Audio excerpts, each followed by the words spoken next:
trouble. Ariana Cap here with episode 9 of Talking Technique.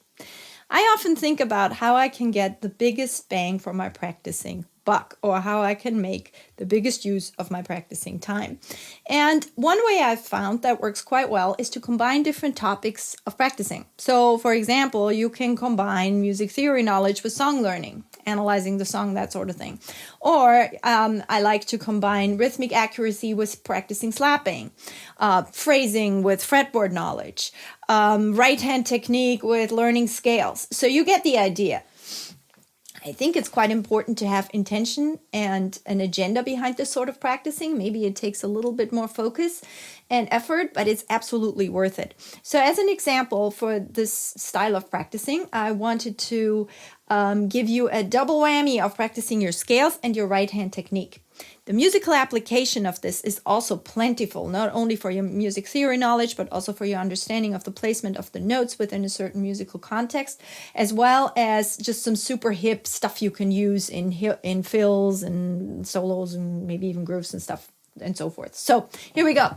When I practice a scale, scales, of course, is a huge topic, but I follow a system. I have a very systematic approach how I learned scales myself at the Munich Bass Institute many years ago, and also have developed it further, and that's how I teach it. But it's a systematic effort that goes through every area of the bass and does all sorts of things. So I'm working on a lot of material for that right now. That'll take a little while, and I can't squeeze the whole thing in here, but just to say, it's a systematic approach, and I'm going to give you one little piece out of that. And that is, you're probably familiar with playing a major scale like this. That's a very accessible and usual way how it's usually done. So you start with your middle finger on the root, you go all the way up to the top on the octave, and there you go. Now, what I like to do is I don't want to be confined by where the root is. What do you do if your root is up here and you don't have all the strings and that sort of thing? So I want to always have all the notes that are part of that scale integrated in my in the area where I am. So if I am starting here and I'm going all the way up, go all the way down and extend it to the end of where the bass is. So I'm going to pretend this is a 4-string and I'm going to stop on the G. So I'm going from the G, A, B, C, and obviously I'm playing C major, so G, A, B, C, and then there's the scale. You are, I'm sure, familiar with it. Now, in order to start you out on this way of practicing a scale, I'm going to start on the C, go all the way up, and then we're going to extend in the process later on. So I'm going to start on the root, go up, and instead of playing the scale note for note, I'm going to be playing the root in between every single note, and I'm going to be making a mental note how every single note within that scale relates to the root. That's important to know musically. It's important to know sound-wise. It's important to know just in terms of how that note would fit into the tonality of C major. So here we go. So C, root, right? Major second up, major third up, fourth, fifth, major sixth, major seventh, and octave. And then I can go down, major 7, major 6, 5th, 4th, 3rd, major 2nd, root, right? Now I can do this starting on top. Now, if I go up, all the intervals will be major, except for those that are perfect, which is the 4th and the 5th. So if I just say 4th or 5th, that is correct. I do not say major or minor. There is no such thing. Now, if I come from the top down, they're all going to be minor. Minor 2nd, minor 3rd, 4th, 5th, minor 6th, minor 7th, and octave. Okay, so that in itself can be a pretty useful mental exercise to see how these notes all relate to the root, how they sit within the tonal, within the tonality. You can also, if you want, let the root ring to really hear it, or put in a C major triad in a looper, or if you wanted to finger a C major triad, that would be a good way to do that. Then just let that loop, or plug C major chord into iReal Pro, something like that, and then you can really hear how every single one of those notes sits within the scale. It's useful to for ear training and to understand the function. So, but as I was saying earlier, we're gonna, for the purpose of this exercise, we're gonna extend it and go all the way down to the lowest possible note in this position. So on the 4-string, that will be a G. If I keep going on the 5-string, it would go all the way down to the D. So again, let me just play that for you. I'm starting on the root, going down then I can reverse that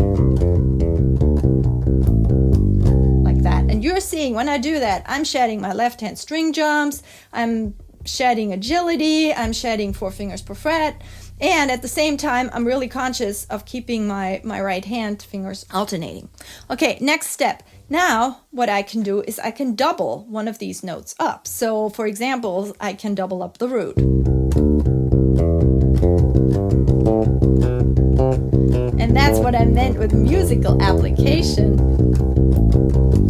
because that sounds pretty fun. I can also play 3 notes in between.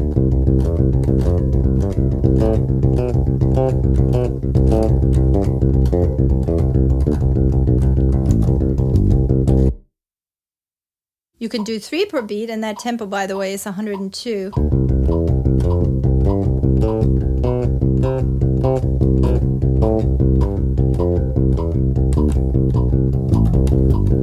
Or you can include the root and also pedal with the root if you want. I'll show you what I mean. When you come down, here you go. So now I included the root itself. When I played it earlier, I was just jumped over it. So either way, it's fine. Just stay consistent. So that was 3 per beat. Now I can do 4 per beat.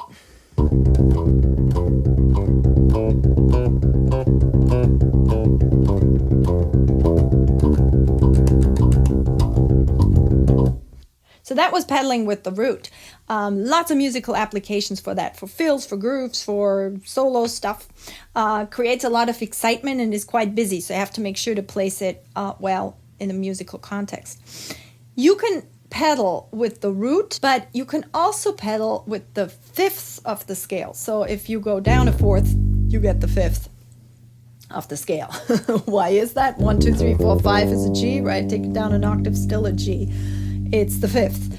De facto, I'm going down a 4th from my root. That's because 4ths and 5ths are inversions of each other.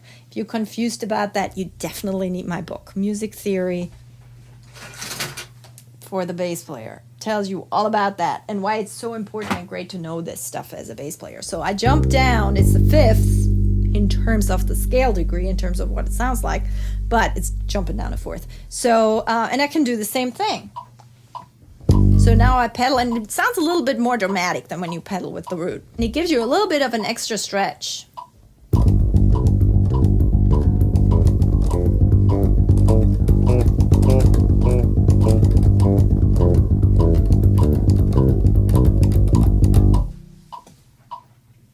So hopefully that'll give you some ideas to make your scales practice fun and engaging, and then look for spots in the actual music that you play where you can plug those sort of patterns in. They're fun, they sound great, and they really keep your fingers engaged and limber.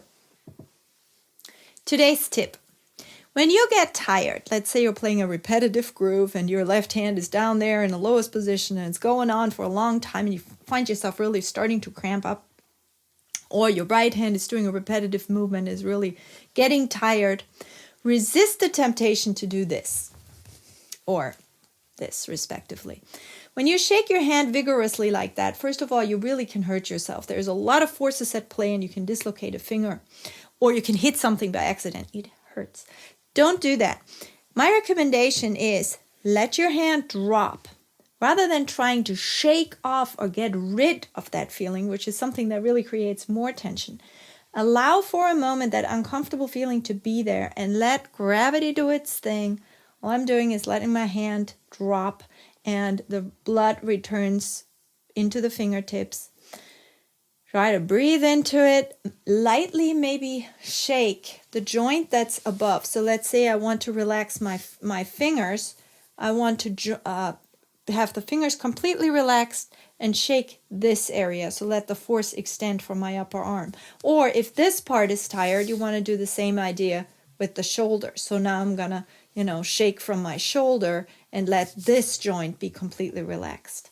And you just lightly move it, lightly turn it, never vigorously shake it. Again, because the feeling is you want to get rid of something that creates more tension rather than accepting the feeling for a moment, feeling into the hand, just remembering what it feels like when it's relaxed and letting gravity do its thing and the blood return into the hand. That was Talking Technique, episode number 9. I'm Ariana Kapp, and my blog is at arispacblog.com. And next time it's going to be double digits. I'll see you then. Cheers.